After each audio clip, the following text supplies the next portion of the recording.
Good afternoon, ladies and gentlemen, and welcome to Frankly Speaking Sports Carolina, right here on WWBG 1470 AM and TobaccoRoadSportsRadio.com.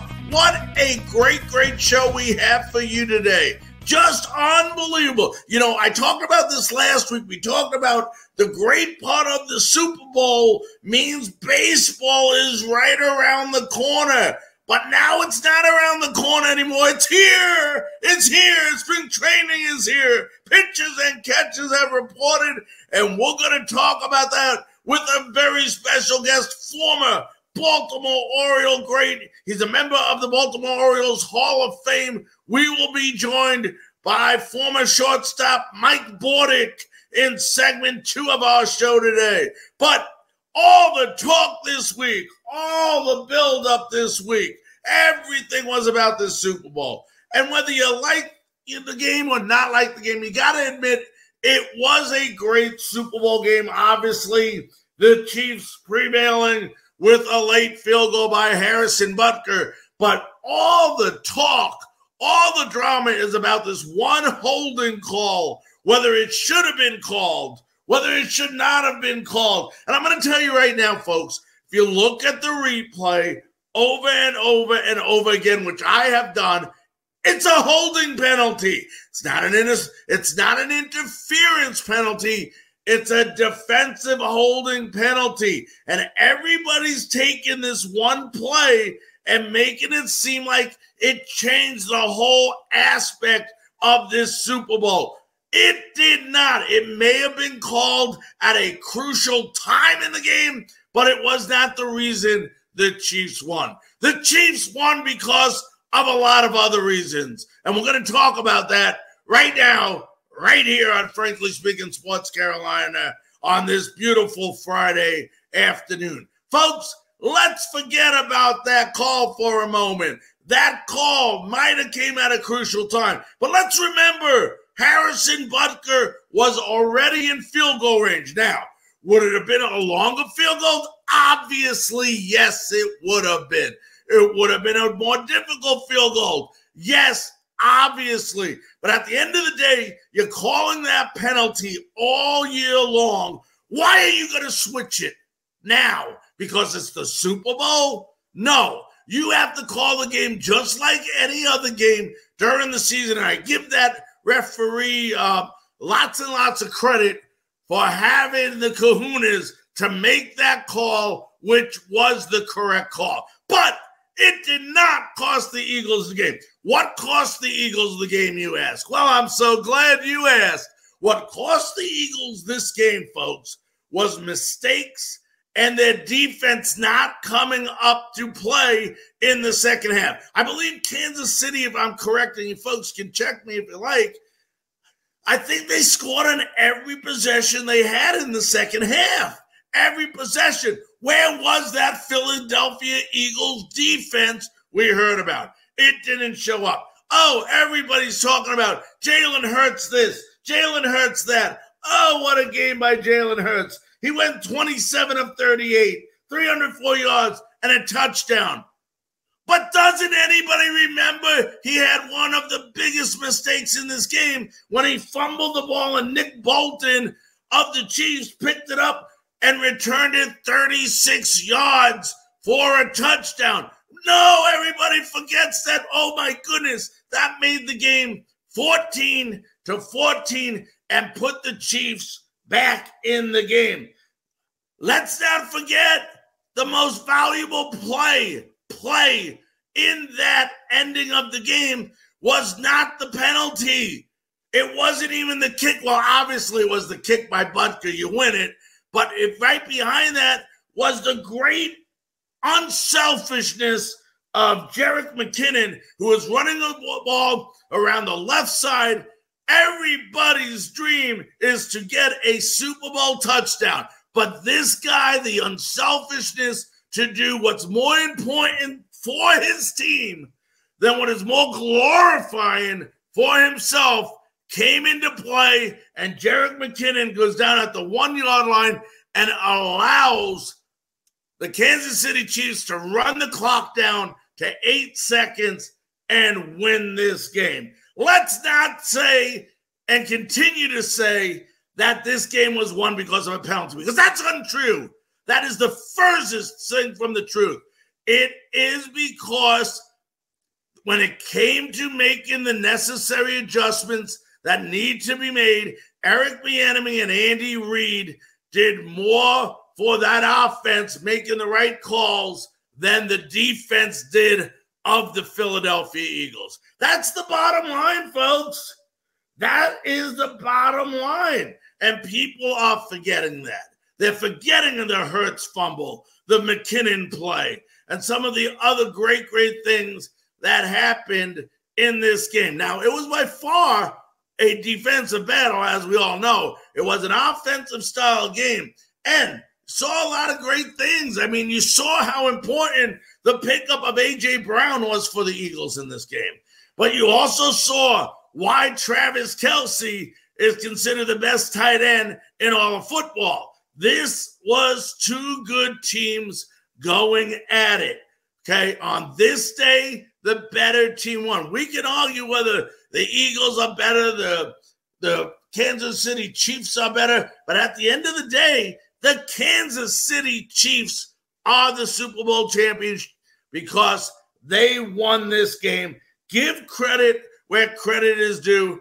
You know, Mahomes 182 yards, playing on a bum yet leg, but he had 3 touchdowns for this team in this game. So at the end of the day, you got to give credit where credit is due, and that is the Kansas City Chiefs. But at the end of the day, folks, there's another subject tied in with the Kansas City Chiefs that still baffles a lot of people. Why has Eric Bieniemy, the offensive coordinator, not got a head coach job yet? What is going on? I think he's had 4 interviews over the last, I don't know how many years, and yet he comes up short on every interview. Now, you know, I said before that, you know, I put a little bit of blame before in previous segments on Andy Reid and him not doing enough to help Eric Bieniemy get to the next level. You know, obviously there is something during these interviews that Bieniemy doesn't do well, because it's not one team saying no. It's 3 or 4 or 5 or even 6 teams saying no. After the interview, we're not satisfied. There is something Eric Bieniemy is not doing during these interviews that is exciting the owners and general managers of these other ball clubs. I mean, that's the only thing it could be. It's kind of like, you know, everybody in Carolina, the Panthers should get Steve Wilks. And I was a big Steve Wilks guy. I wanted Steve Wilks. But at the end of the day, and it has been told by Scott Fitterer, you know, that the reason why Frank Reich got the job over Steve Wilks wasn't because Steve Wilks necessarily proved on the field what he did better than Steve Wilks, because Steve Wilks did an amazing job on the field. But when it came to the interview and the process that they used to interview, Frank Reich came better prepared for the interview than Steve Wilks did. He had it figured out who was going to be on his staff, who was going to help him during this process, where where Steve Wilks did not.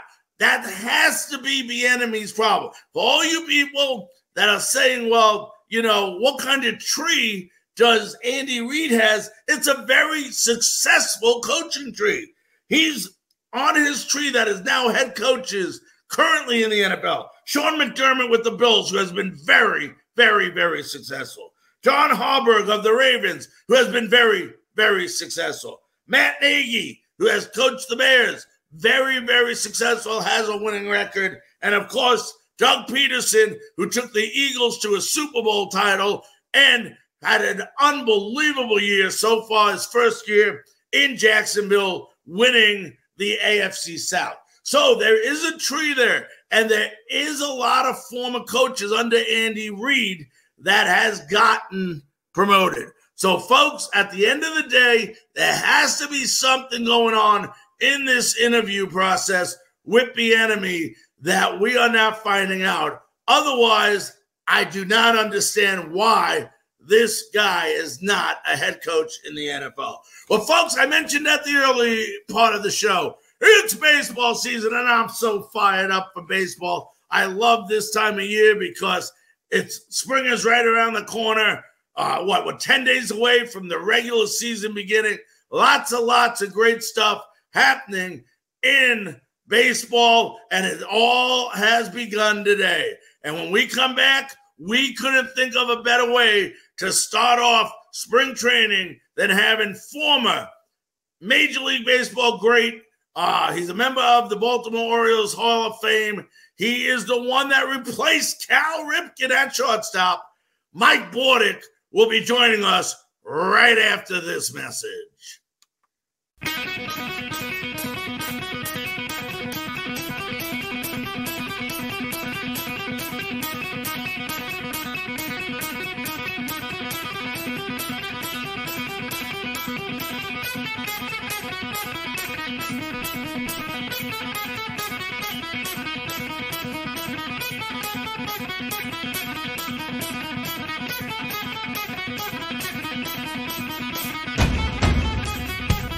Ladies and gentlemen, welcome back to WWBG 1470 AM and TobaccoRoadSportsRadio.com. What a great time of year. What a terrific time of year. It's, to me, the best time of the year. Why? Not because the Super Bowl is finished, but because Major League Baseball is back. Pitchers and catchers are reporting. Players are starting to report.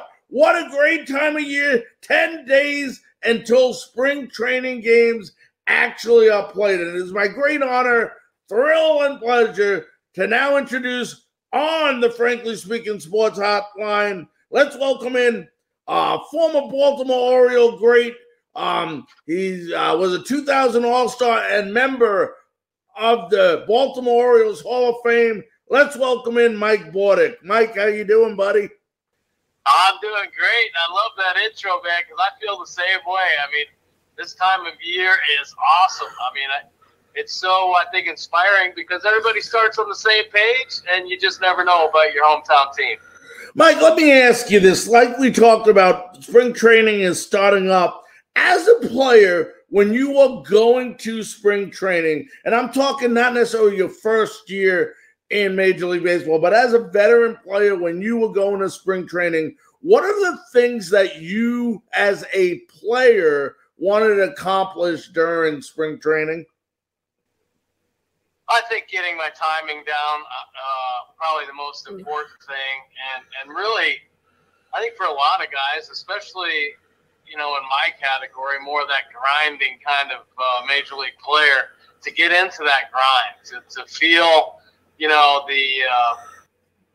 just the work that it's going to take on a daily basis. So I was never one to really shy away. I wanted to jump right in, get the soreness going out of the way, already start getting in my head about at-bats, trying to get my timing down. I wasn't very patient with it.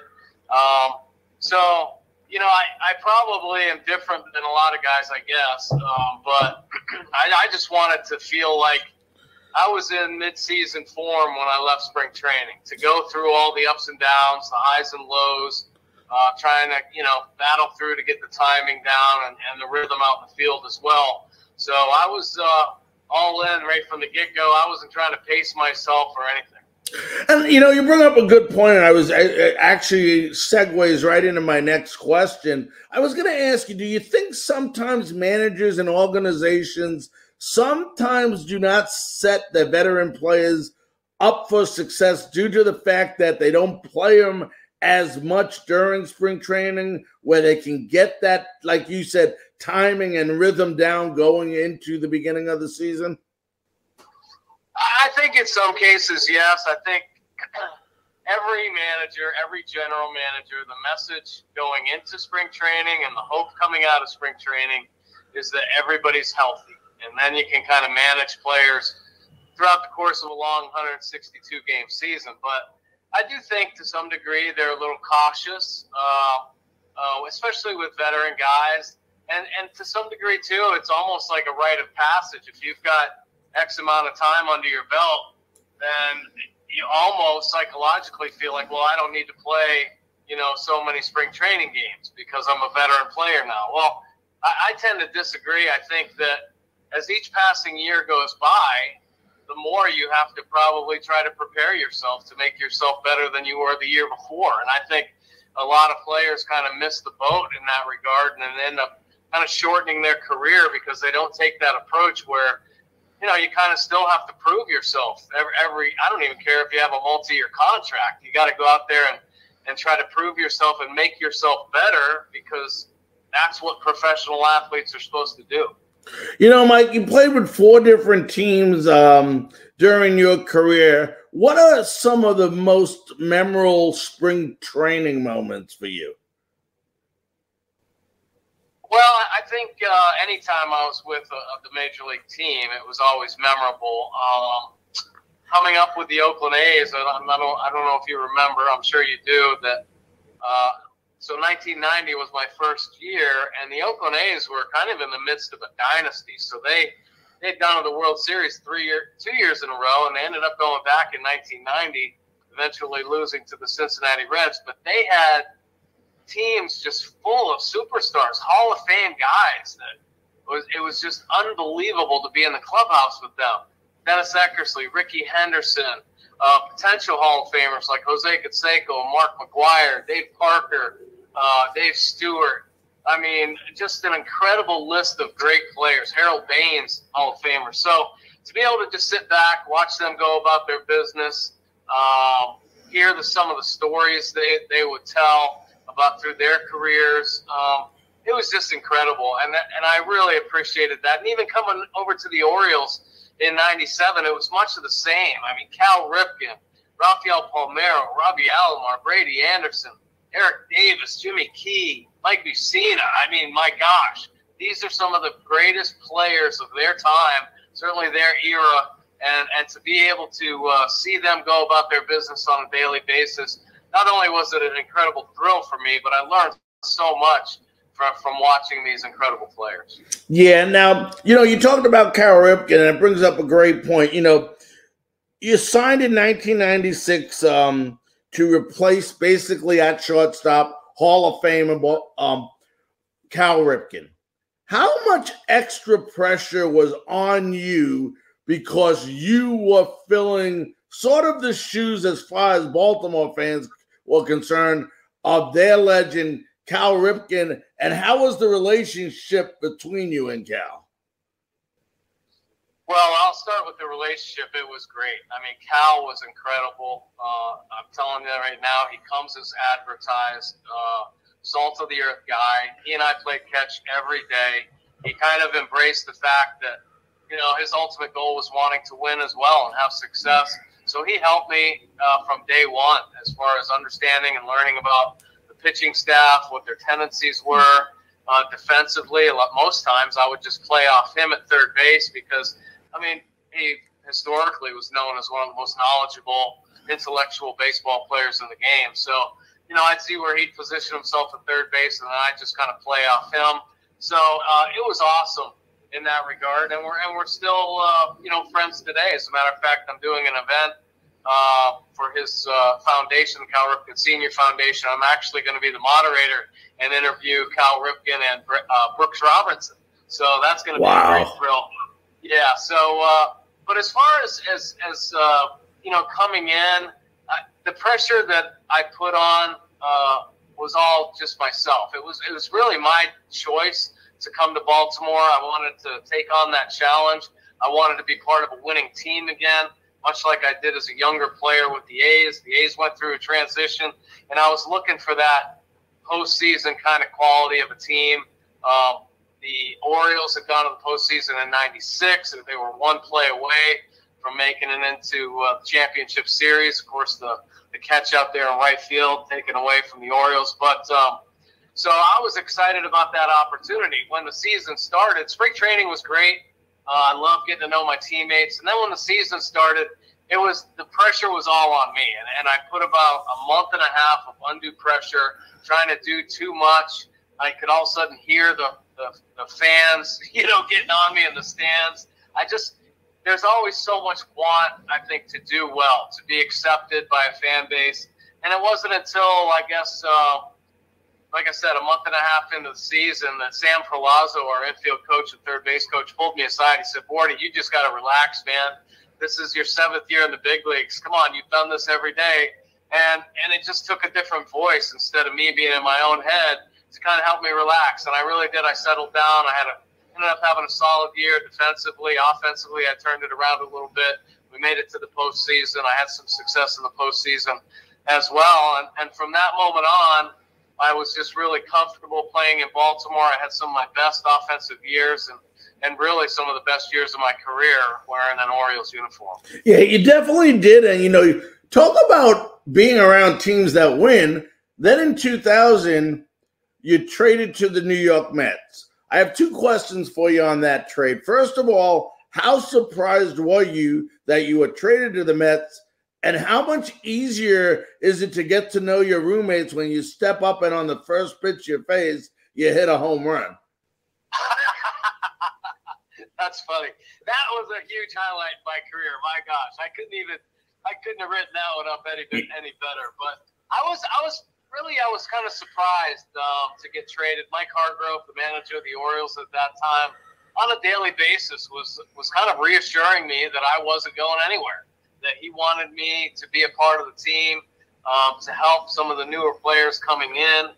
I was kind of embracing that role, but understood that a lot of the veteran guys on the Orioles team were getting moved along. Were getting traded. I mean, Will Clark had been traded. Charles Johnson had been traded. And next thing I know, my answering machine is all lit up when I got home from lunch with my wife. And saying, you got to come into the office. He said, come to Sid Thrift's office. And they didn't tell me what had happened, but I told my wife, I said, I think I just got traded. And sure enough, the trade happened. I guess in one sense, it was good because I kind of played myself into a trade. I was having a career year. I had 16 home runs before the All-Star break, so I kind of got noticed in that regard. I ended up making the All-Star team that year. And Ray Ordonez went down with the Mets. So I had an opportunity to play on a championship caliber team. I was thankful to be a part of that and really help them out. And there again, they had so many great players on that team. Hall of Famer, of course, Mike Piazza leading the way. But so many awesome pitchers, Hampton, Reed, Al Leiter, and list goes on and on. So it was a lot of fun to be a part of the Mets, to be a part of the Subway Series. I wish we could have hoisted the trophy because that fan base is really something special. Yeah, they might get into the booze and when you do bad, but I'll tell you what, they love and appreciate their sports teams. The fan base rallied around the Mets to help kind of catapult us into the postseason. And it was such a thrill to be a part of that experience, one I'll certainly never forget. Yeah, you talk about that series, obviously New York versus New York. I mean, everybody in New York roots for that. But I have to ask you this. You had a front row seat basically to this situation between Roger Clemens with the bat and Matt Piazza. For those of you fans that don't remember, a month or so before, Piazza got hit in the head with a fastball, got knocked down and hurt. What was your whole perspective of what you saw that happened between Clemens and Piazza? Yeah, it was an intense situation, to say the least. I think, who knows what Roger Clemens was thinking? I mean, you're in the World Series. It's obviously a very intense situation. I think Piazza, like everybody, was very shocked at what had happened. I mean, the broken bat comes back, and it looks like Clemens threw the bat at Mike Piazza. And Piazza stopped in the baseline like, what just happened? And we were all kind of just thinking, what the heck did he just do? I mean, we're looking in the dugout like, are you serious? Did he just throw the bat at Piazza? And so I think there was that initial kind of shock of what happened. Now, kind of hindsight's a little bit 20/20, and I think to a man, we all wish that Piazza would have charged the mound and taken, his frustration out on Roger Clemens. And who knows? It might have been something that changed the tide of the World Series. But Piazza's a good dude. He certainly doesn't want to fight anybody. I think he was in shock, like I said, like all of us. But it was surreal, the whole situation, especially with the past history that Clemens and Piazza had had. Mike, I always wanted to ask you this question because I know you went into coaching afterwards, and then now you teach lessons and you have your own baseball warehouse, I believe it is, where you teach youngsters how to do different things in regards to baseball. How much more detailed do you think you are now that you are teaching kids how to hit a baseball or field a baseball than you are actually yourself when you were playing in the major leagues? Yeah, I think much more. It's funny you say that because when you play, you just do it athletically. Very rarely do you think about the mechanics and the detail of your movements. But I will say this: there were many times in the minor leagues when we would help out with clinics to help kids out. They'd come out to our fields, and a lot of the coaches said that this will help you become a better player because now you're going to start understanding what you're doing on the field, a little bit more detail to the mechanics of your defensive skills and understanding how to use your legs properly to get down underneath the baseball and see it a little bit better. And even with hitting, the understanding of the mechanics a little bit better. So I did have a true appreciation for that. And now as a coach and helping kids, I just feel like I understand that it's really important to teach properly. You've got to know, the details and the mechanics of a swing, of how to line up defensively, how to anticipate a little bit better. So that part of it's a lot of fun. But to be honest with you, the mechanics is only one aspect. Every kid that I talk to, whether it be an 8-year-old or a 16-year-old, so many of them approach me and talk about the mental side of the game, how to overcome fear when they step in the box, different techniques to use to make you feel comfortable. So I talk about breathing techniques. I talk about visualization. It's really been fun to cover the whole gamut of the game, and then even kind of talk parents about different strategies to use to help build confidence with their kids because, we want kids to play as long as they can. We want them to come out and try out for the team next year. And baseball is the most frustrating and disheartening sport you can play. I mean, it's built around failure. So you got to find ways to support and encourage kids to take on these challenges and really be more excited about, the challenges ahead of them in sport because ultimately that's what it comes down to help build character, teach kids the values, the morals in the game. It'll really help them become ultimately better citizens, I think, in the community.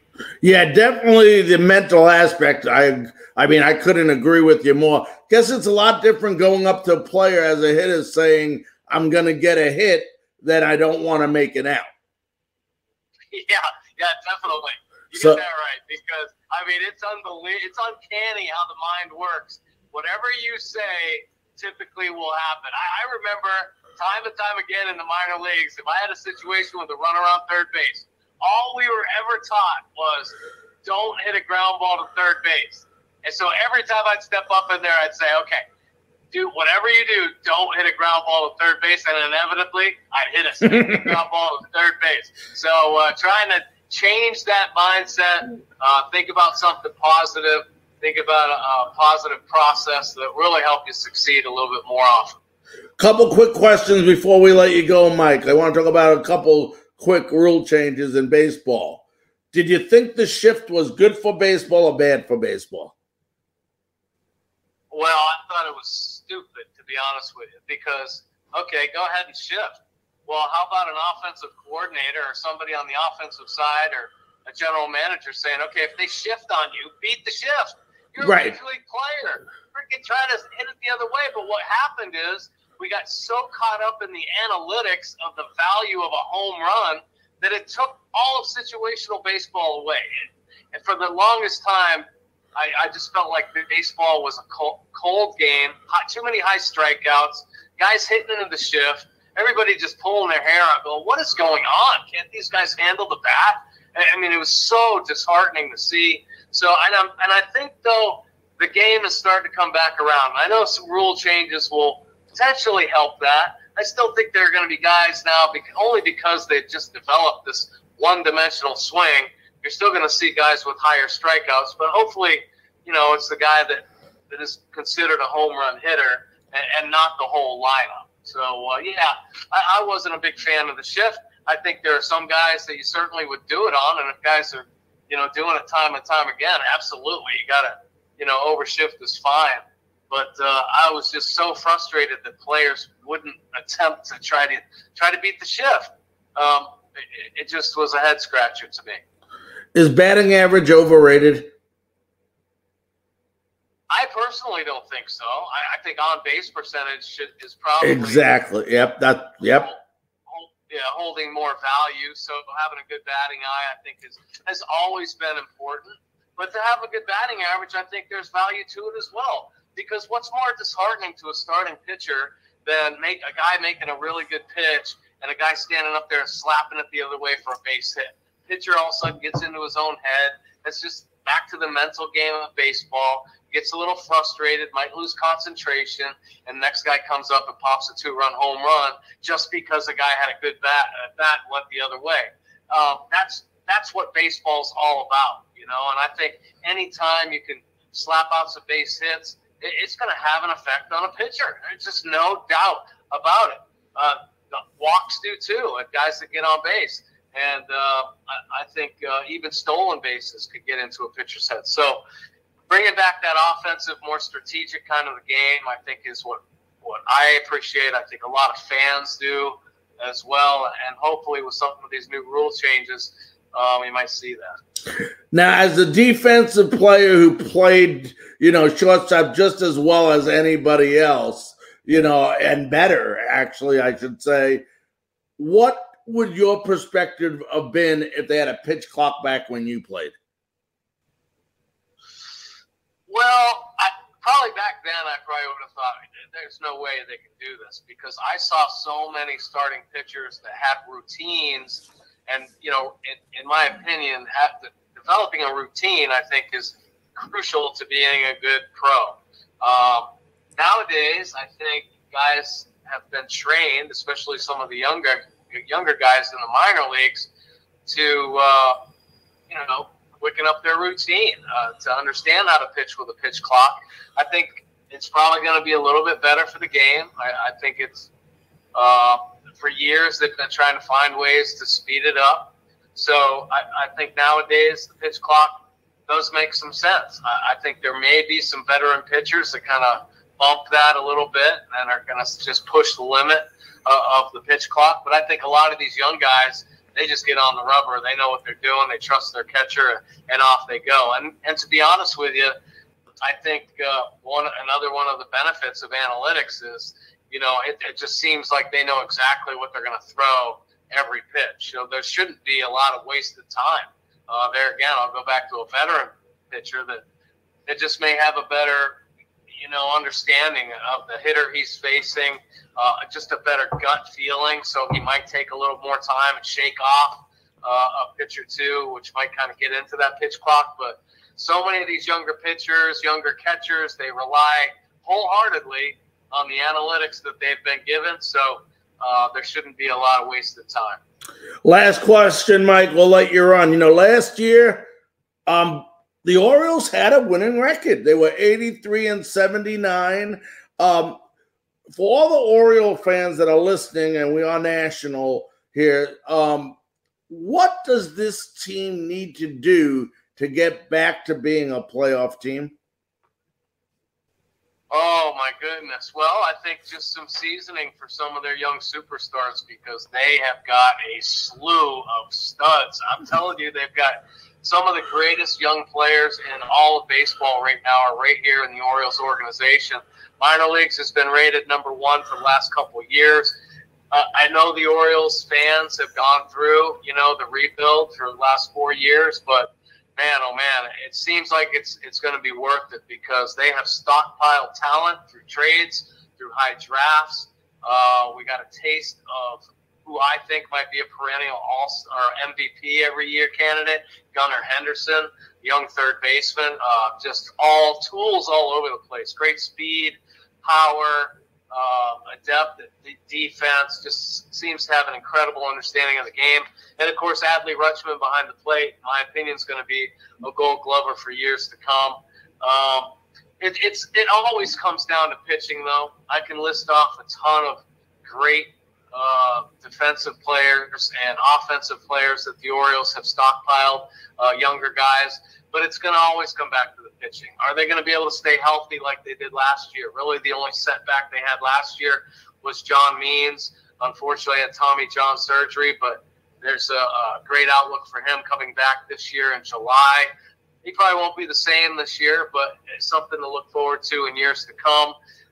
They do have an incredible amount of young arms. Kyle Bradish that they got over from a trade. Kramer, nice right-hander.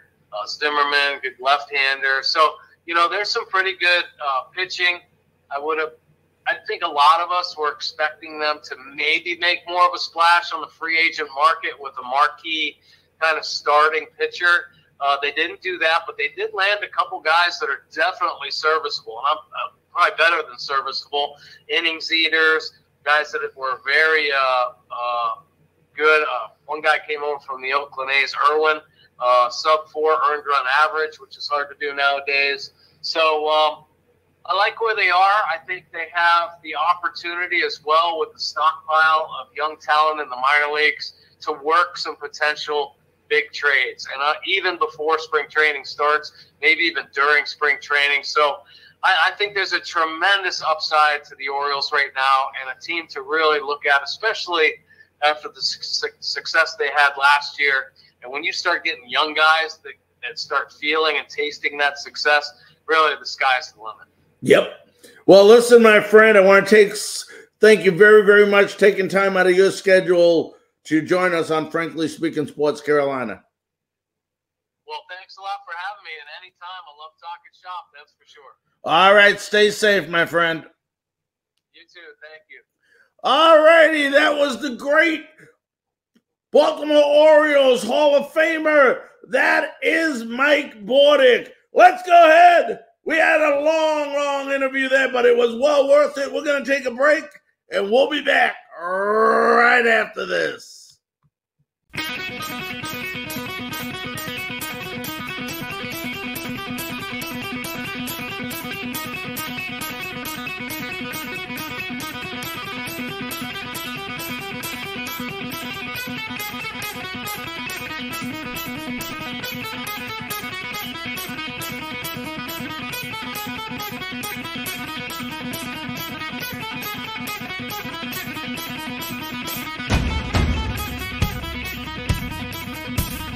Ladies and gentlemen, welcome back to Frankly Speaking Sports Carolina. Oh, baby, what an interview.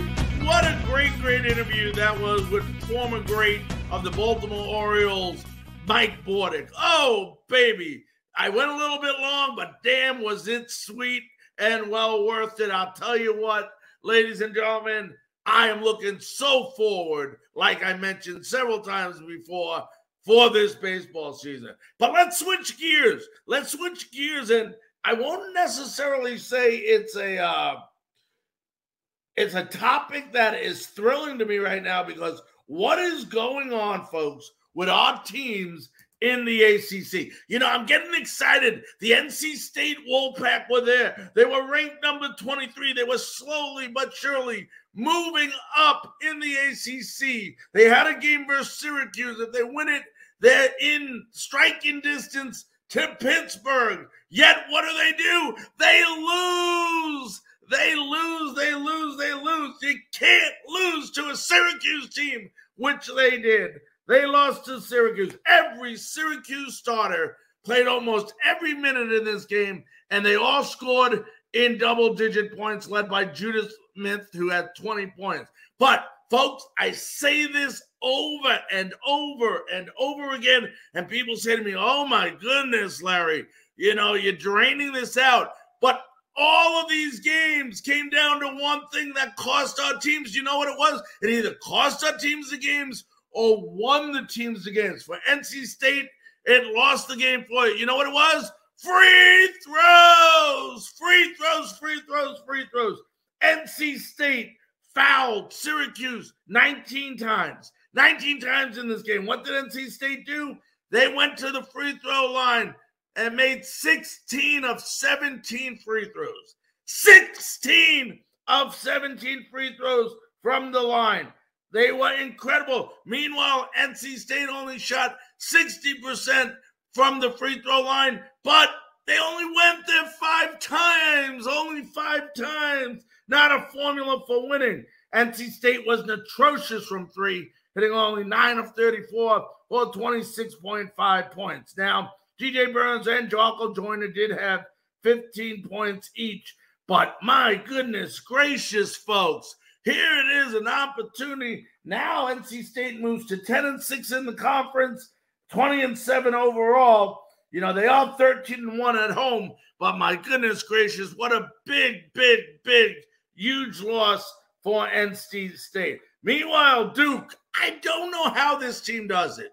I really don't know how this Duke team, who was 18-8 overall, 9-6 in the conference, finds ways to win games. This Kyle Filipowski is incredible. Had 22 points. No other Duke player. Listen to this, folks. No other Duke player in this game, in this win versus Notre Dame, scored in double figures. But I'll tell you what, Duke didn't win it because of their ability to hit the three. They couldn't hit a three if you gave it to them. They were missing threes left and right. What won the game? Come on, folks. I want to hear you all say it. Free throws. That's right. Free throws. Duke, 13 of 15 from the line. 86.7%. They win the game versus Notre Dame by 4, hitting 13 of 15 free throws, 86.7%. Meanwhile, folks, you know, here comes, you know, the most, I just don't understand the Tar Heels. The Tar Heels have, and I said it over and over and over and over again, one of the best teams on paper, yet they do not play good basketball. Very inconsistent. The Tar Heels lost to Miami 80-72, despite R.J. Davis scoring 23 points.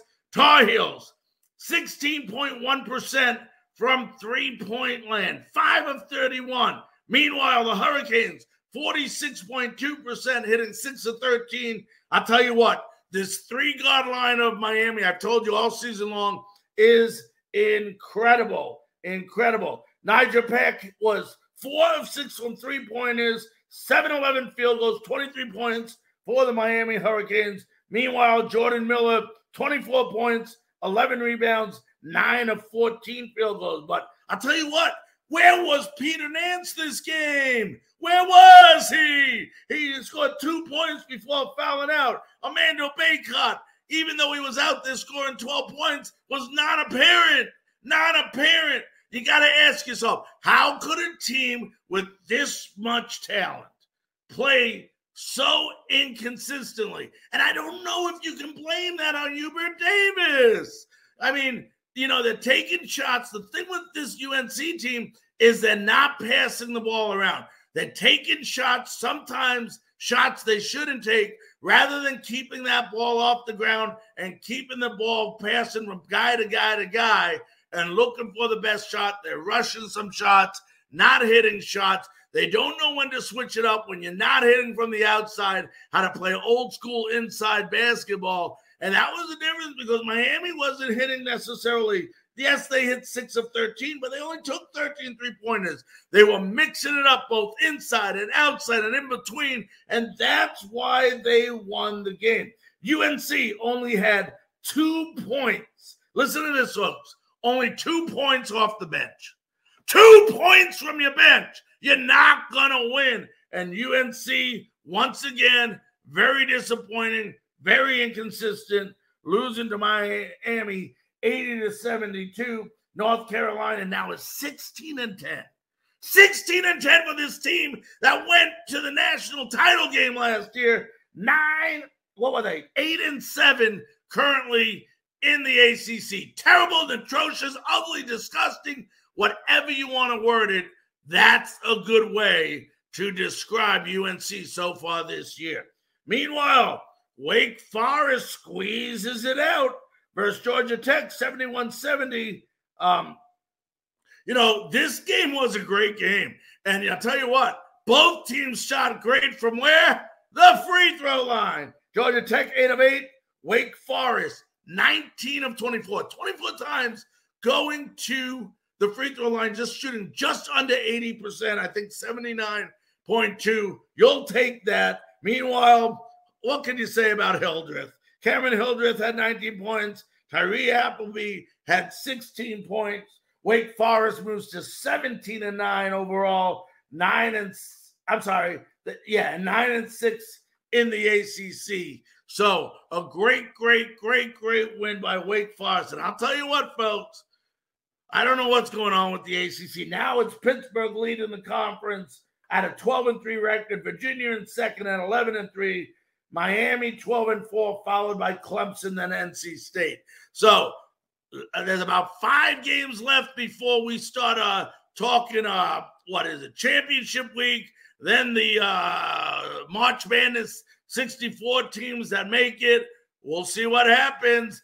Gonna need some big wins down the stretch for all our teams here locally in the ACC, especially the UNC Tar Heels. Now, before we go, folks, we have a couple minutes left in the show. I want to make sure, Carolina Panthers, doing a lot of things right now in the offseason. And, a lot of people questioning why Frank Reich got this job and not so much Steve Wilkes. I mean, he's putting together, you got to admit, a heck of a coaching staff right now. I mean, they kept, of course, James Campins, I believe the OL coach. They kept the special teams coach, 2 important aspects of this team. But look what they added. Parks Frazier, passing game coordinator. Josh McCowan, now the quarterback coach. Deuce Staley, we all remember him. Assistant head coach, running backs. Then on defense, you got a Jiro Evriro, defensive coordinator. Don Capers is back. He's a senior defensive assistant. Jim Cardwell, a senior assistant to Frank Reich. And Jonathan Cooley is the secondary and cornerback coach. Still need an offensive coordinator. Don't know who it'll be. I'll tell you what. I'd love to see Bieniemy leave KC and come here and prove his worth and maybe capture a head coaching job in the next couple of years. Well, ladies and gentlemen, it's been a fun-filled show. They go quick. It's amazing how fast time goes and how quickly we have to go ahead and wrap up these shows. But another week is in. Football season is over.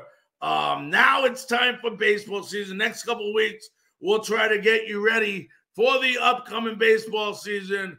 Maybe we'll talk some Hornets. We'll continue to follow up with the great year the Carolina Hurricanes are having and much more in the sports world. But as far as we go here, folks, we once again want to thank you so much for tuning here on WWBG 1470 AM and, of course, nationally on TobaccoRoadSportsRadio.com. From all of us here at Frankly Speaking Sports, have a great weekend. First weekend without football, baby, but baseball is back. And we'll see you again next week right here on Frankly Speaking Sports Carolina.